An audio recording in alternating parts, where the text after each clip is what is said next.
Dan ini yang terkini daripada lokasi. Kami bersama dengan wartawan kami di Selatan Negara, khasnya di negeri-negeri yang terjejas termasuk Lembah Kelang, Taman Seri Muda dan juga Pahang. Tidak kurang teruk terjejas. Hakim Rahman kini berada di Pahang. Hakim, terus saja, apa yang terbaru dari sana? Luqman, di Pahang ini jumlah PPS dilaporkan terus meningkat daripada 200 ke 226 dan jumlah mangsa banjir juga sudah hampir 31,000. Tetapi mereka ini semua ditempatkan di lebih 200 PPS yang mempunyai situasi yang berbeza-beza, Luqman.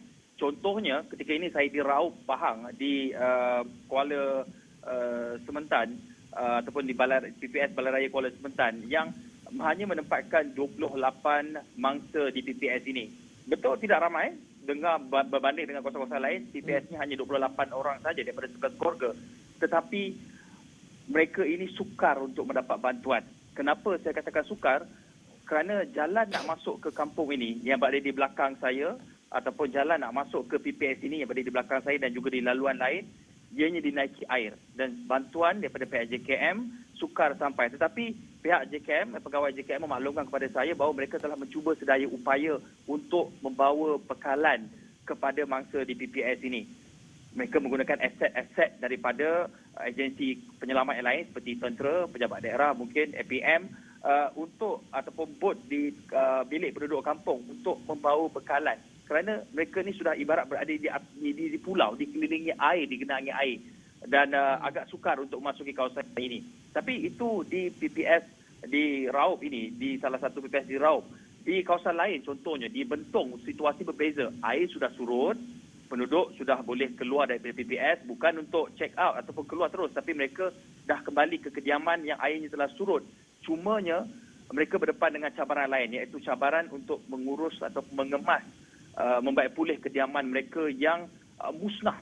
Tak sempat nak selamatkan apa-apa barang sekalipun, hanya apa yang berada di dalam pada diri mereka ketika itu, sehelai sepinggang saja, Luqman. Ya. Dan keperluan serta keperluan mereka di setiap PPS ini berbeza-beza. Contohnya di PPS di tempat saya berada sekarang ini, makanan cukup, tak ada masalah. Masalahnya bekalan air bersih.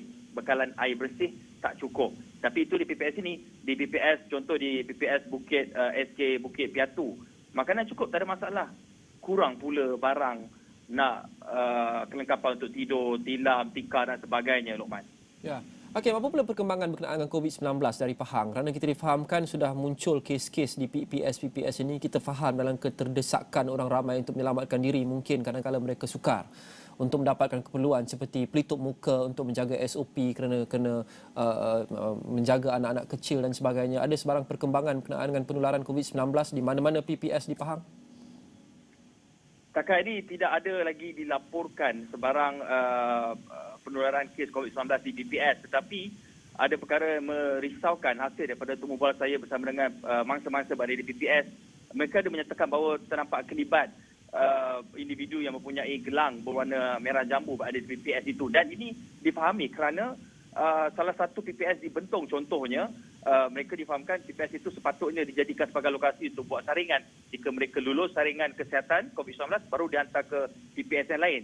Tetapi malangnya PPS itu sendiri dinaiki air. Di SMK Bentong dinaiki air sehingga satu tingkat tingginya, dan PPS itu terpaksa ditutup. Jadi mungkin sukar bagi penduduk yang pelitup muka pun sudah tidak ada, Luqman, selai pinggang tidak dapat diselamatkan. Jadi agak sukar untuk mematuhi SOP itu. Mungkin pada hari pertama mereka masih ada bekalan pelitup muka, tapi kalau sudah banjir, pelitup muka pun sudah basah, saya kira penduduk memikirkan keutamaan ataupun risiko yang lebih mudah mereka lihat daripada risiko virus COVID-19 ini, Luqman. Bagaimana cuaca di sana, Hakim? Kita lihat di Lembah Kelang hari ini cuaca bertambah baik, tidak ada hujan ataupun kurang hujan yang turun. Bagaimana cuaca di Pahang hari ini dan apa ramalan cuaca untuk hari-hari akan datang? Alhamdulillah, setakat ini sejak petang tadi, tengah hari tadi, pagi tadi, semalam juga dilaporkan cuaca cerah yang memungkinkan penduduk pulang ke kediaman masing-masing untuk mengemas kediaman mereka. Tetapi kebimbangan ketika ini wujud untuk mereka yang tinggal di bahagian Kuala. Di bahagian Kuala, contoh kalau mereka di Bentong ataupun di Ulu Dong itu, mereka ni di Ulu.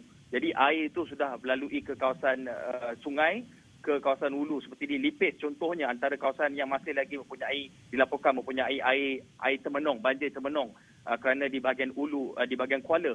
Tetapi ramalan kaji cuaca yang sempat saya semak sebentar tadi menunjukkan mereka mungkin ada peluang untuk terus mengemas rumah untuk kembali ke kediaman masing-masing dalam masa terdekat. Cuma rumah memang tak dapat disiapkan kerana satu lagi masalah adalah mereka tidak mempunyai tekanan air yang mencukupi di rumah. Tak ada air bersih nak bersihkan rumah yang berlumpur, Lokman. Alright.